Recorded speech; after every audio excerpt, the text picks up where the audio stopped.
एक लाइन तक मास्टर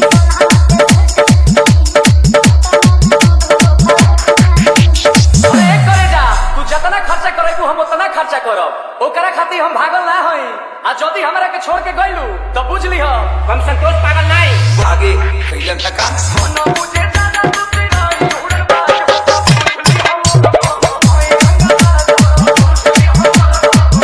तू जाने तो कि हम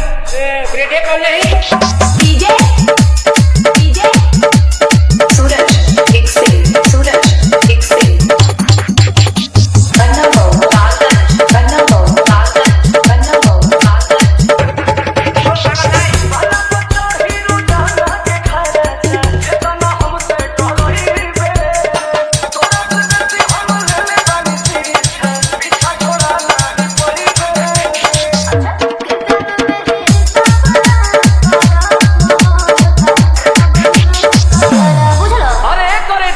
जितना तोहरा से रात में बात कइले बानी न उतना केहू औरी खाती जागल ना है लेकिन जदी तू हमार दिल तुरलू तो बुझ ली हो हम संतोष पागल नहीं एक लाइन और बोले बानी मास्टर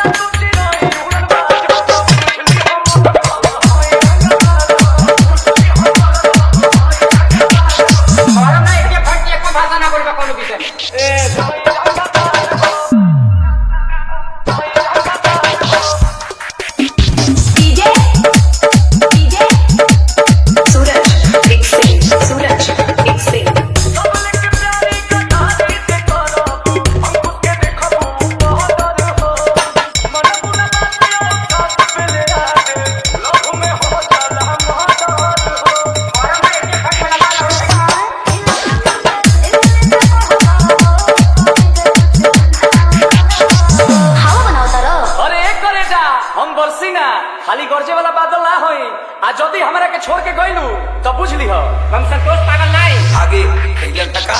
न मुझे दादा तुझे नहीं उड़न जाने तो कि हम ग्रेड ए कॉल नहीं बोले नहीं खड़ा हो जिबे